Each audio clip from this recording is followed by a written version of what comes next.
I understand the slide set is visible, but someone should start recording. Okay, thanks.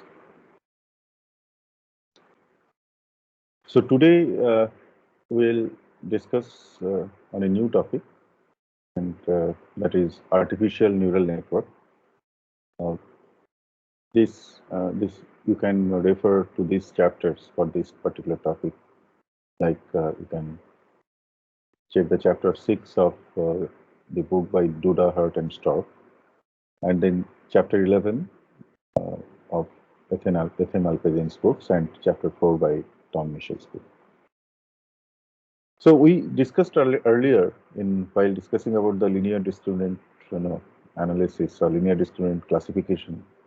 There we can see that a linear discriminant classifier, particularly 2+ classifier, that can be also modeled as a in a graphical form, and where the processing is done at a node, and that node is known as perceptron, which has the input feature vector and a weighted combination of the input feature vector plus a bias term W naught.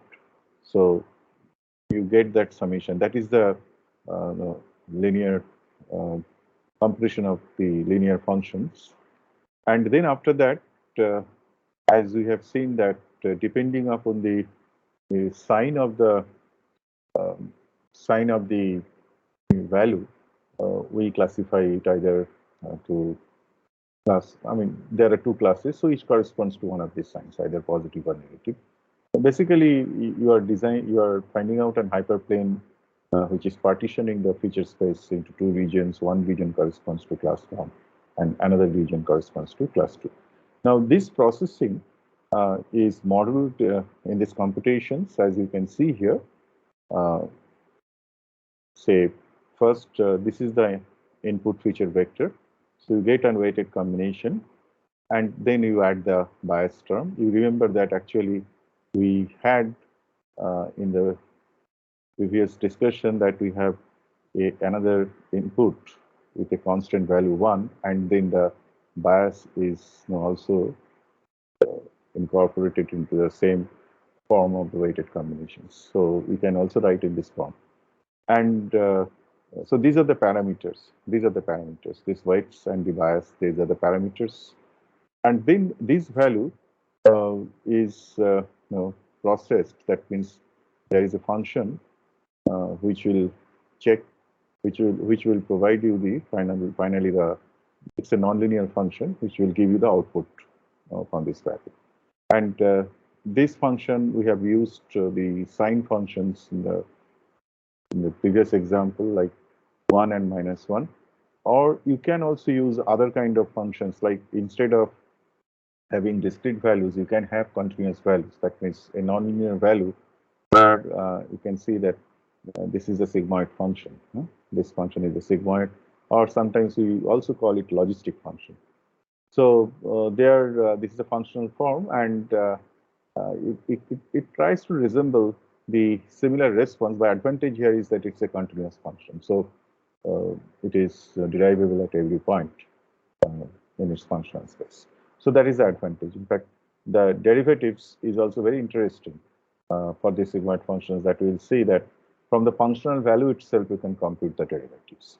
Right? So, so this is the computational node for 2+ classification. But one of the kind of model in that when we say a network of these kind of nodes, which actually tries to mimic from which is inspired by these biological connections of neurons in our nervous system, and that is how the name came.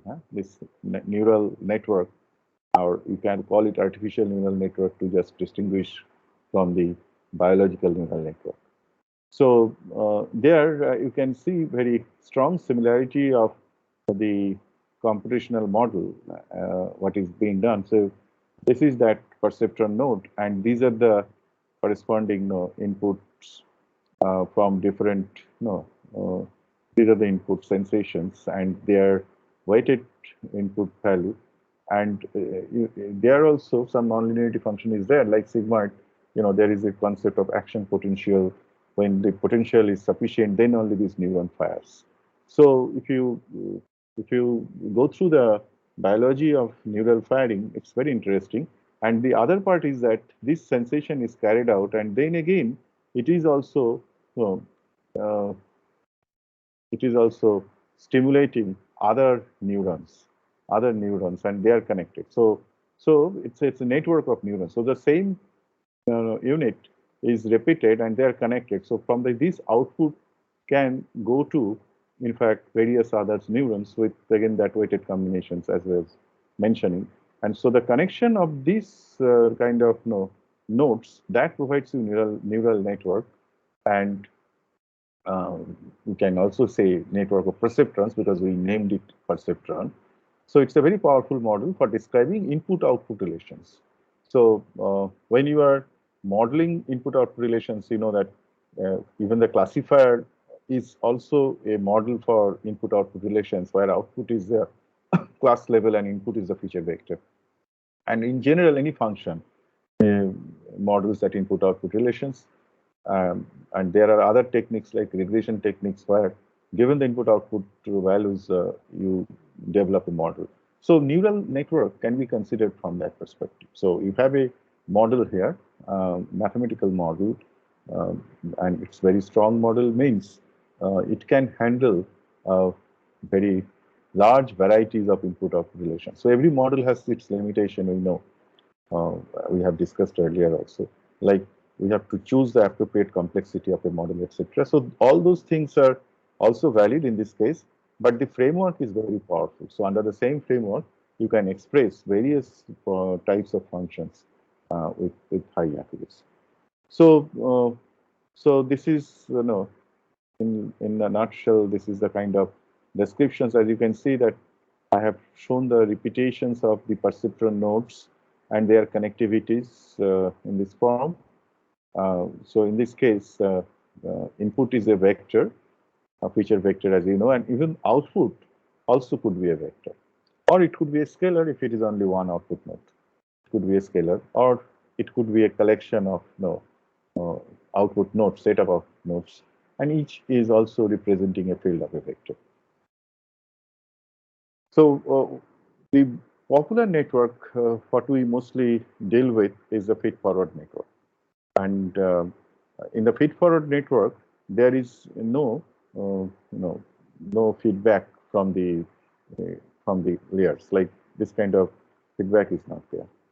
And particularly, we call it multi-layered feed-forward because as if the connectivities are in stages. So from one layer, the outputs are connected to the inputs of the another layer.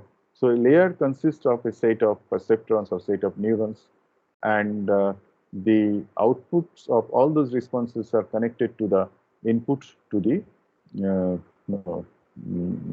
the neurons of the next layer. So that is how the layers are defined. And since we have more number of layers in this kind of connectivity, we call it multi-layered. The term feed-forward comes because there is no feedback from the output side towards any input node.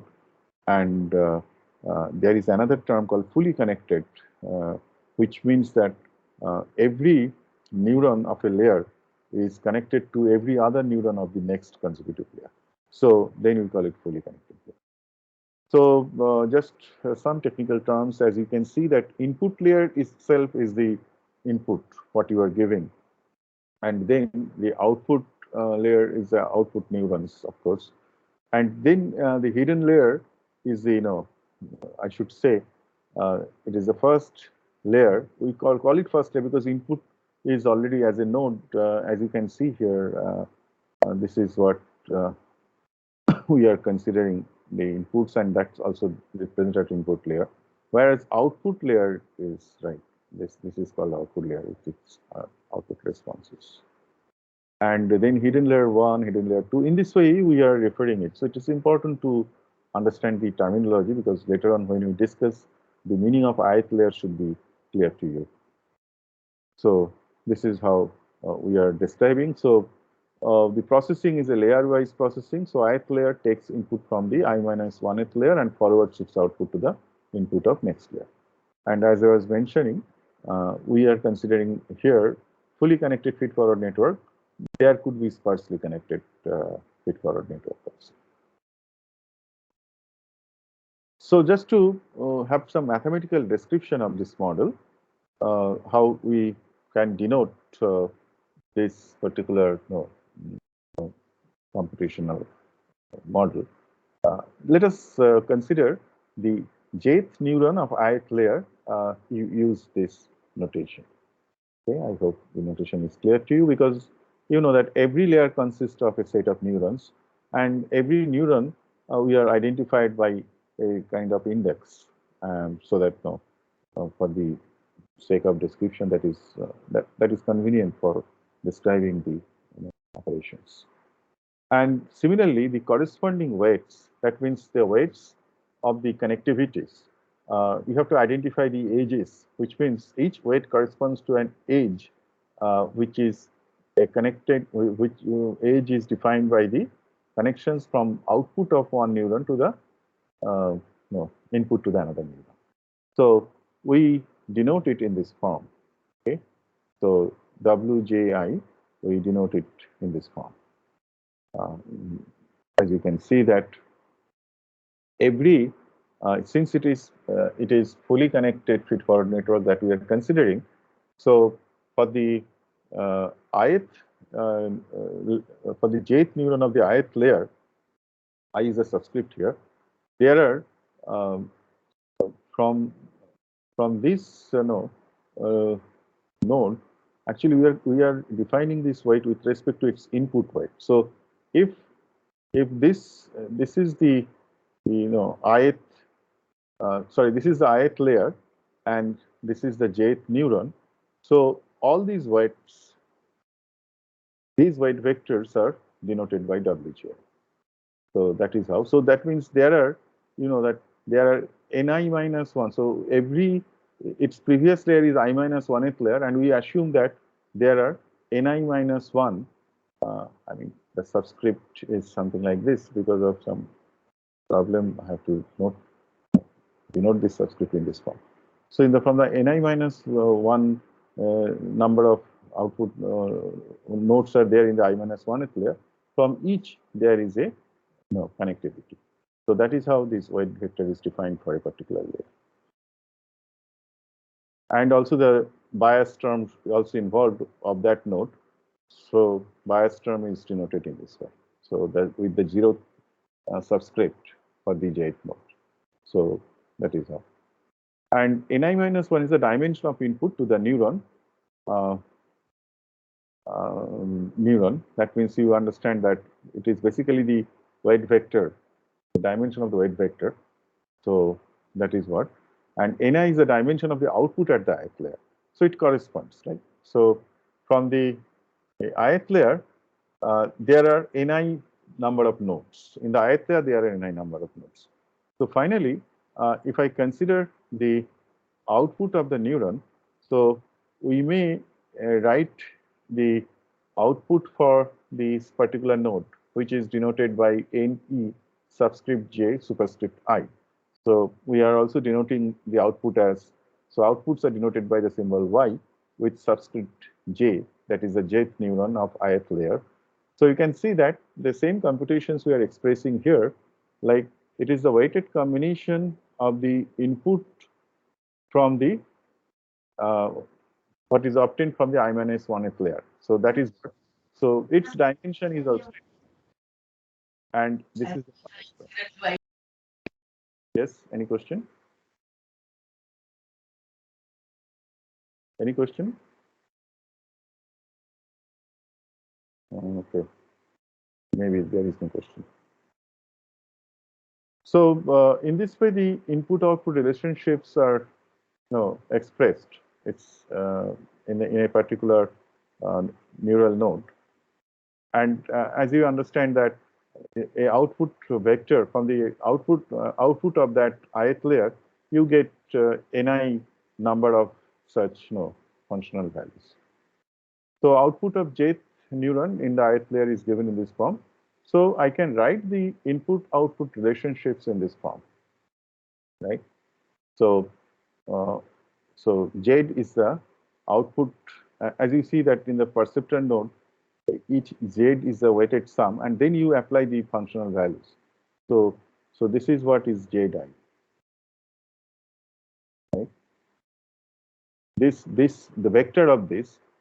So this value, it is basically expressing a vector of these values. We are considering that is the capital Zi, and then finally we are applying the corresponding nonlinearity with this.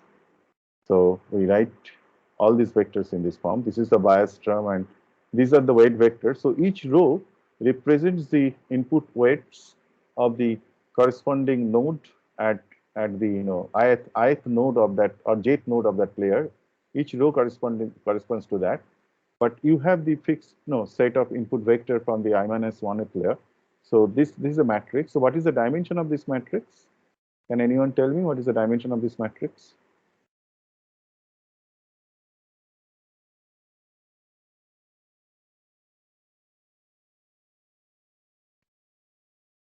Is there any, what is the dimension of this weight vector?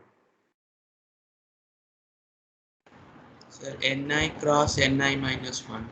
Yes, that's right. So that is dimension of the matrix is Ni cross. Let me so let me use subscript only. I have used that hyphen because I had some issue with representing it. So Ni cross Ni minus 1, because dimension of each row is Ni minus 1.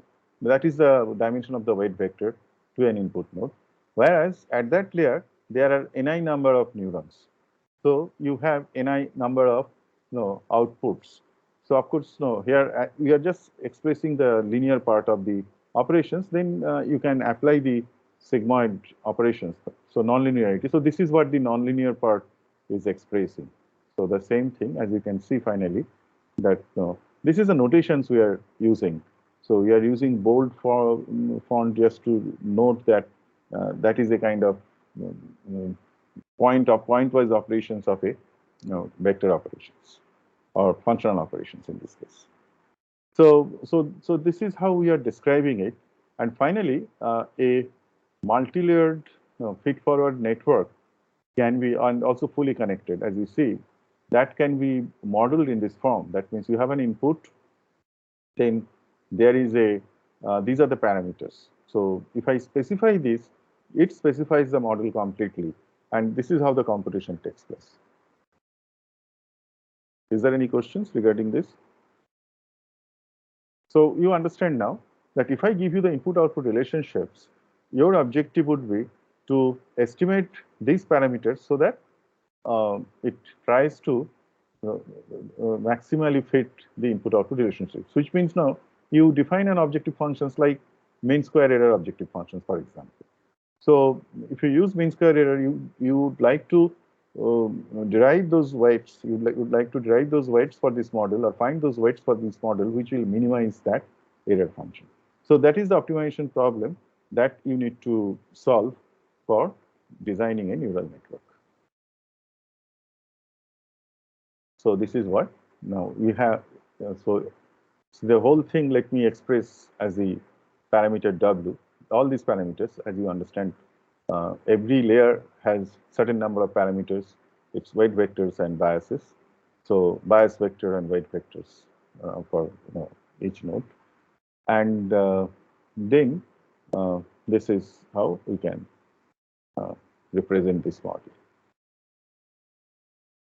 So in an abstract form, we just represent the neural network, artificial neural network, as the model whose parameters sets is represented by W, and which takes the input feature vector X and provides an output feature vector, say, in this case, it is represented by O here, Xi and Oi. So the problem is that if I give you this set of values, that is corresponding input output values for n data points, you have to find out the parameters which will, which will produces the outputs given that input xi for all I.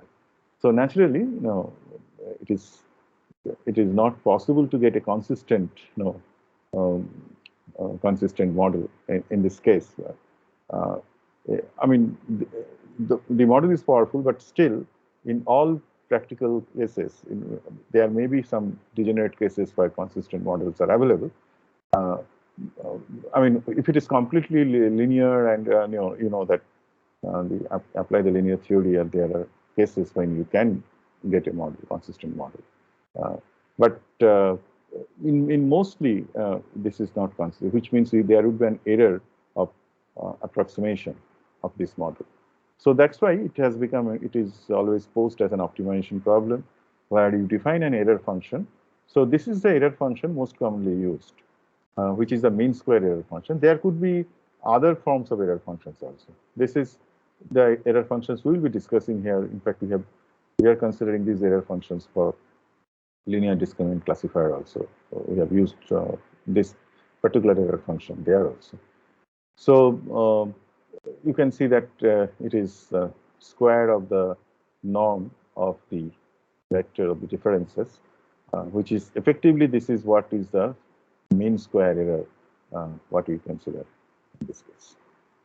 So the same approach of gradient descent procedure will be following here. That means we can start with an initial set of weights, and then you move towards the steepest, opposite to the steepest gradient in the parameter space. So computation of gradient is the major, I should say, challenge, or that is the major task of this optimization problem. Because as you see that since your model is quite complex in the sense it's a network of perceptrons, so there has to be some systematic way you should compute this gradient. Now, in many cases, what happens that empirically this gradient is computed. In some very complex models, what we do, let me just explain what is this empirical means. So suppose you have a model, that is model is described exclusively by the set of parameters, and you need to compute gradient means you need to compute the corresponding the functional value. So this is a functional f, so you need to compute the gradient of f with respect to w, right? You need to compute the, sorry, it should be there, gradient f with respect to w, and yes, so we can write like this also. There are different ways. You can usually the partial derivatives are written and in the multi-parameter space. It is written in the Jacobian in the matrix in the Jacobian form and many other forms. So just intuitively let me understand that what you are doing, that you are trying to find, which means that mostly what you are computing the gradient since it's multidimensional. You are computing the partial derivatives of this function with respect to one of the component of the weight vector, right? So let us consider the whole parameter as a, you can just represent it as a linear vector, as a flattened vector, and say I is the ith component of that vector. So you are computing this. So what we can do that, suppose you consider a particular value of wi and keep other fields of w the constant, or you find out a value, and then you add you make a delta increment of that value, very small increment of that value, and also you compute the value, and then you can find out the differences, and from there you can compute the derivatives, partial derivatives. Now this is the empirical way of computing. So one can do that. One can do that for a complex model, but as you can see, it is very computationally intensive, and because at every point you have to compute. If your W is a very the dimension is very high, you know that if your model is large, W could be in today's deep neural networks context W could be millions. Huh? So there, this kind of computation is not practical, not practical.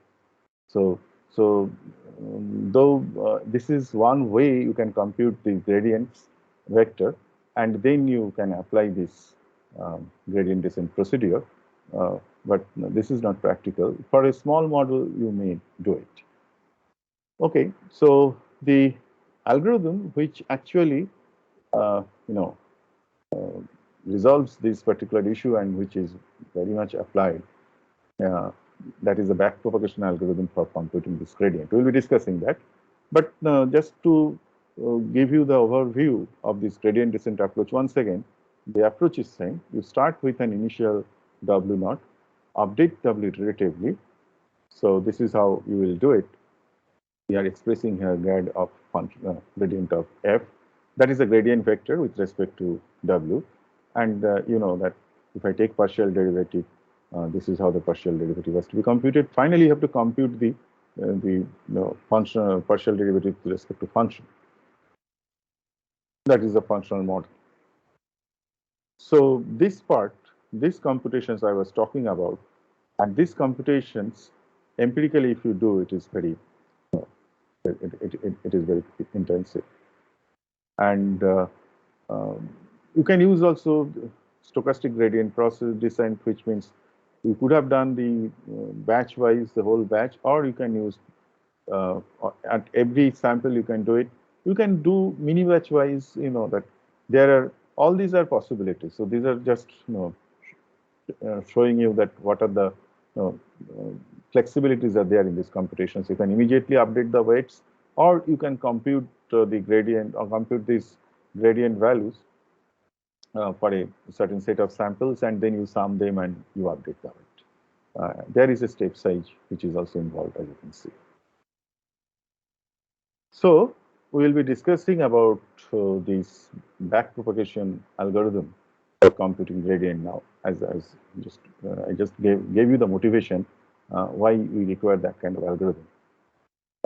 So the in the principle of behind this backpropagation algorithm is that chain rule which is used for computing a gradient. So when you compute the gradient of a function, so function of a variable, so you know that first you have to determine the gradient of that function with respect to the, suppose it is fz, so you determine the gradient f with respect to z, and then again z is also a function of x, then you multiply it with the gradient of z with respect to the respective input variable.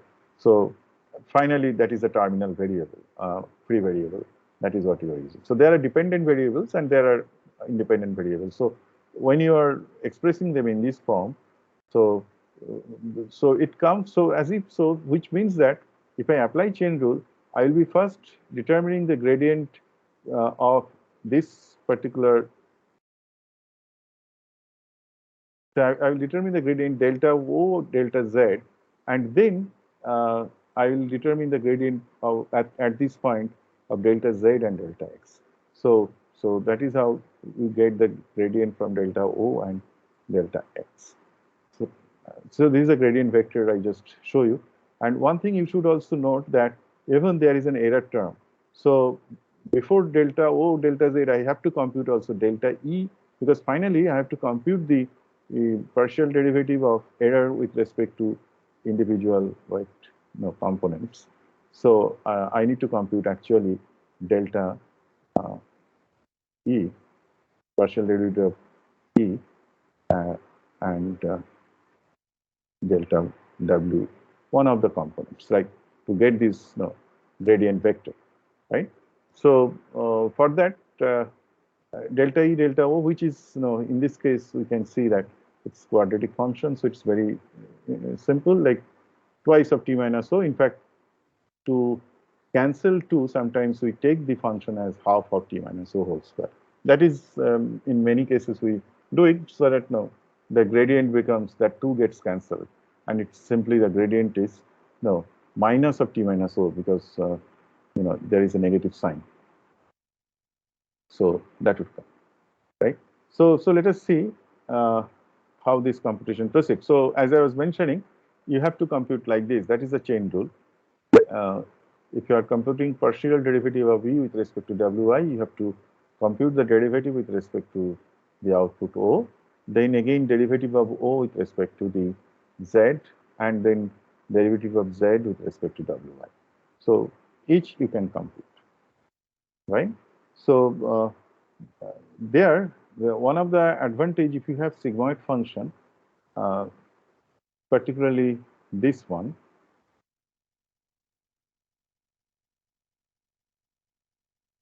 if you have a sigmoid function, you have an advantage of computing this gradient. We'll see that also. So in this case, it is minus twice of t minus o. I have taken t minus o whole square, so it should be minus twice of t minus o. This I am just expressing a prime z, or that is derivative of that function. Depending upon the function, this derivative needs to be computed. And as you know that already the linear relationships between z and xi is already there. So you simply get the input xi, right? So that is how you get it. You can write it in this form. So the function can be written in this form. And so it's for a single perceptron we are discussing. So I was telling you that what is the advantage if you have the sigmoid function. This is advantage. Like the derivative, what you compute at z for the sigmoid function, you just compute using the functional values, like fz into 1 minus fz. That would give you the derivative. So your computations are simple. If you know the functional values, you can compute. Similarly, you may have to compute also this, because you know that when you are computing the here xi is an input. Now it's for a single perceptron. This is of course the terminal input, but if it's a network of perceptrons, then some of these inputs are also needs to be, now you have to compute the derivative with respect to that input, because these are dependent variable of the of the other variables from the side of the input, right?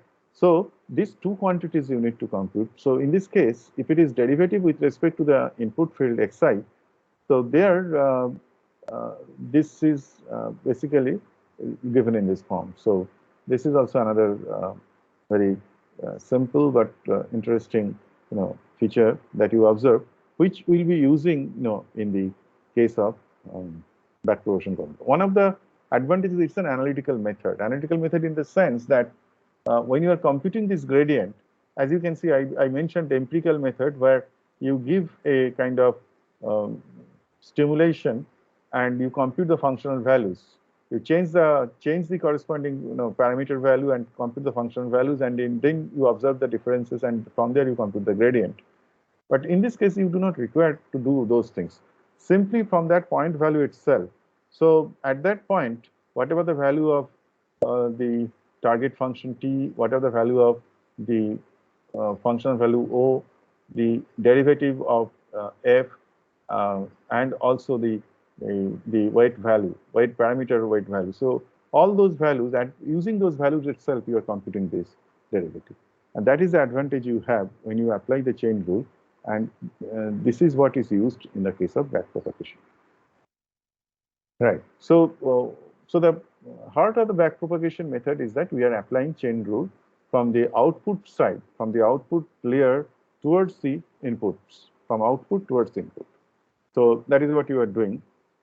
That means from output layer towards input layer. So compute partial derivatives of weights at I minus 1th layer from the ith layer. So that is what is your problem. Incrementally, that is what you are doing. So you compute partial derivatives of weights at I minus 1th layer from the ith layer.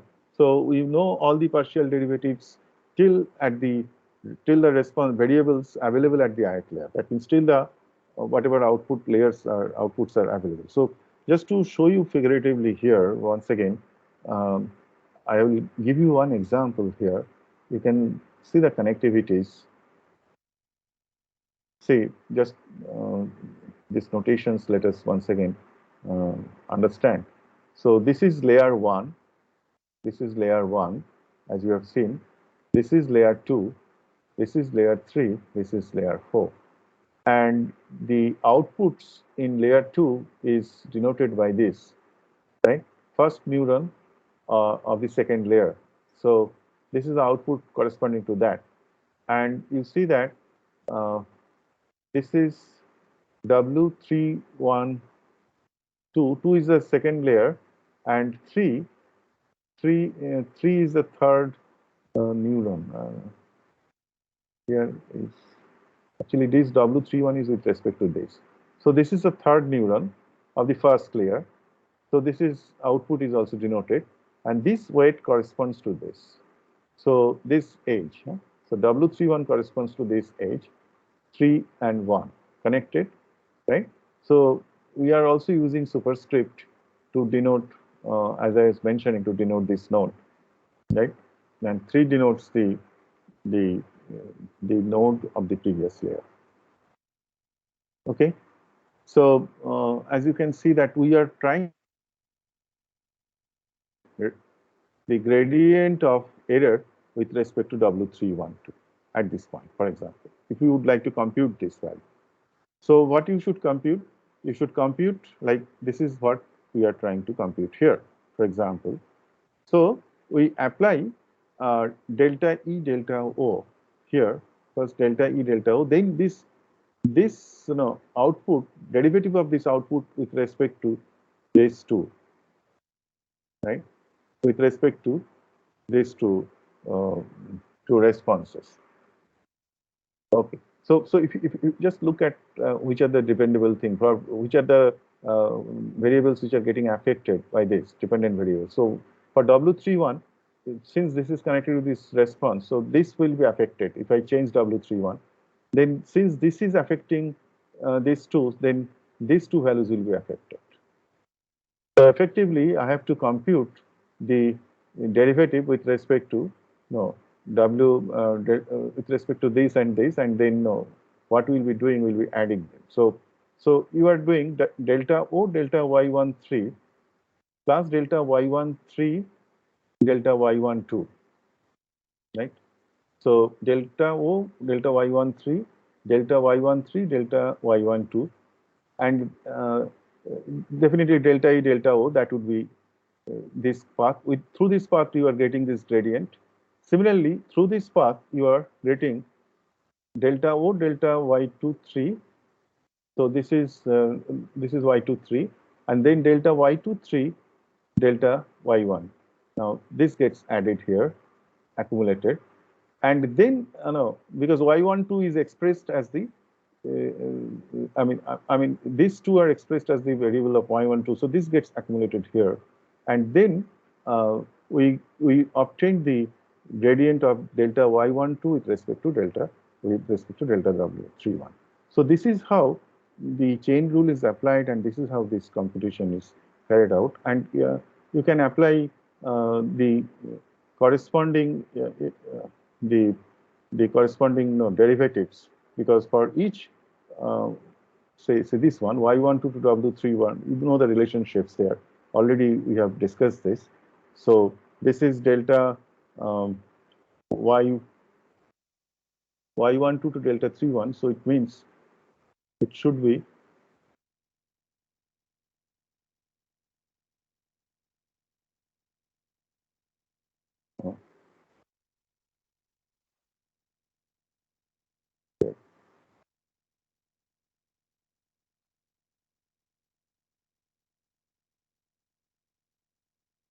no, it should be Y31. It should be 1. This is 3. As you have seen in the previous case, you see this value. This xi is the present. So we are computing this value actually at prime z, and this xi is the input towards that node. So there is an error.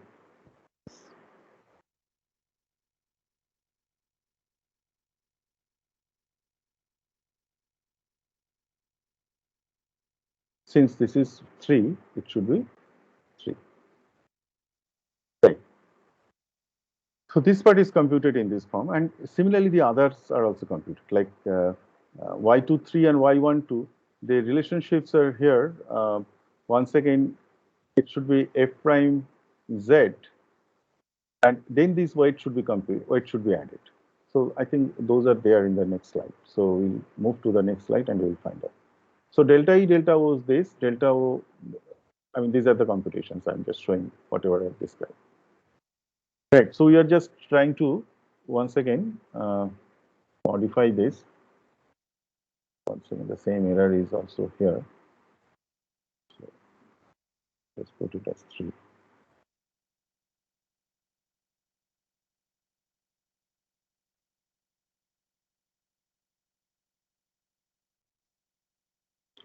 Right, so this is, yeah. So this is how the others are computed. Like, as I was mentioning you, that how these are computed. These components are computed. There, it is the gradient of the function multiplied the corresponding weight, because this is coming from this part. So that multiplication and this function. So this, suppose this is y23. So the gradient of this function, which is in this case, as you know, that if all the function are same, we keep all the nonlinearity functions same usually in the artificial neural network. So that's why we are always writing a prime of the whatever the value, input value is there, that is the gradient. And then z23, this derivative of this, so that means this weight should be coming here. So that is why you can see that W1, 2, 3. So this weight is denoted in this form. Okay, so you are denoting in this form. This weight is W1, 2, 3. So you are multiplying this. In the same way, you are doing this.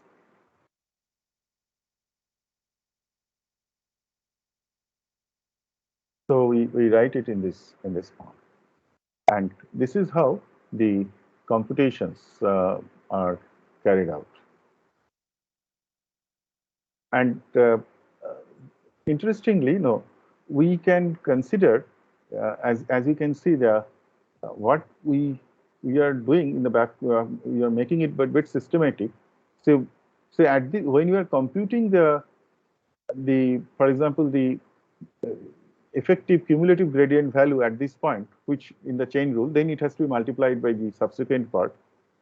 At that point, you are adding all these gradient values.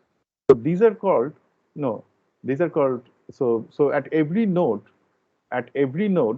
what is the effective cumulative gradient is accumulated, and then for the other nodes, at the other nodes, what we are doing, we are simply multiplying the, it is basically weighted summations, weighted by the corresponding age weights. So at this point, say it is, say, delta 1, 1, 3. So say at this at this age, so it is basically delta 1, 1 with respect to this. It is delta 1, 1, 3, and it is multiplied. Actually, you can call also delta 1, 3 at this point, and then you multiply with W113 this way. Similarly, here it is delta 1, 2, 3. So because it is 1, 2 node, or you can call it delta 2, 3 also, and then you multiply by W1, 2, 3. So that is the that is called delta rule, because you are accumulating the deltas, that means the gradient values at every node, and then these gradient values are weighted. You make a weighted sum of those gradient values, which are connected to the to the output of the node of the previous layer. And in this way, using delta rules, you go on accumulating the gradient values at each node. So that is how you are doing it. So you are basically, you are considering those components as delta 1, 1 propagated along that edge. That is how this convention is used. So this is also shown here. This process, what I mentioned, delta rule. So at the ith layer, you are accumulating this delta values, and then you make the weighted sum of those delta values, and then accumulate to the other node. And in this way, you process. And at the finally, what happens, that for a particular parameter, there you multiply with the input. At that point, you multiply with the input. So that is how you get the corresponding gradient part or partial derivative part for that parameter space. So this is the essence of this backpropagation algorithm. This is how you compute the partial derivatives for each component, and you can perform these operations. You can compute for each one. So finally, from the overview, if I give an overview, so in the heart of the technique, this backpropagation algorithm is used for computing the gradients. But once you get the gradient, then the normal training, I mean, the optimization issues, optimization procedure is the same, because you will be moving towards the opposite directions of that gradient direction with certain step size, and update the weights, and you go on doing these things till you get a convergence. So you are doing these things.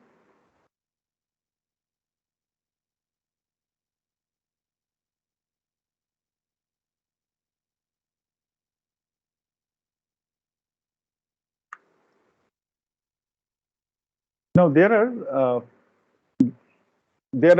some tricks when you are considering the no when you are applying this process, or when you are doing the optimization, there could be some kinds of problem would be there, that as you can see, that gradients may change abruptly in consecutive iteration, and then the convergence would be an issue. So what you can do, that you can consider that instead of using simply the gradient values, you can use certain kind of running average of whatever the previous gradient value and the new value. So you take the running average of that, and that you are using. So you consider this parameter as a momentum parameter, and there you are using it. Otherwise, the other method could be that you can use some adaptive learning rate when you find that so learning rate can be you can increase learning rate at constant steps if error decreases, and you can decrease it otherwise you geometrically. That means the learning rate also can be at the point of convergence, learning rate should be small. I mean, slowly you are decreasing the learning rate, and when there is learning rate tends to 0, means you are not learning further, and that itself will give you a sense of convergence. So these are certain things which are also used in this process. So just to summarize, I mean, that is the essence of the artificial neural network, and you know that various optimization tools are also available. There are other optimization techniques you can use, and there are various other variations. So which we are not discussing here. I have just given you the basic concepts involved in this particular process, particularly the backpropagation, which is very popular in this process. So just to summarize, a perceptron, we have seen the neural network, artificial neural network is actually the network of perceptrons, what we discussed, which models a linear discriminant classifier, a two-class linear discriminant classifier also. And it's a very powerful model. We discussed about the multi-layer feed-forward network and the backpropagation algorithm, but there are other kinds of connectivities are there, where even the network with the feedbacks, all those neural configurations are also there. So you need to make advanced study to understand them. And the highlight is that, as we have just discussed, see, we can consider it as a classification problem, or we can consider also standard regression problem. Yeah, so in the classification problem, the values are discrete at level with the classes, whereas or kind of states, you are trying to achieve a states.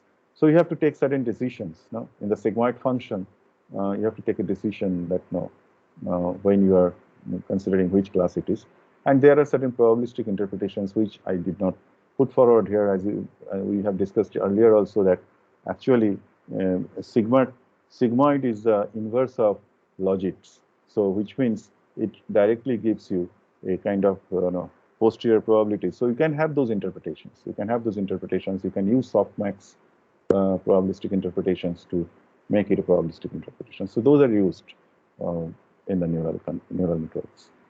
Particularly in deep learning, we know that those are used very much. So you can also use it as a regression. So there are various ways you can interpret the outputs, and the various kind of tasks that you can perform by these models. So with this, let me stop here today. And if you have any questions, let me know.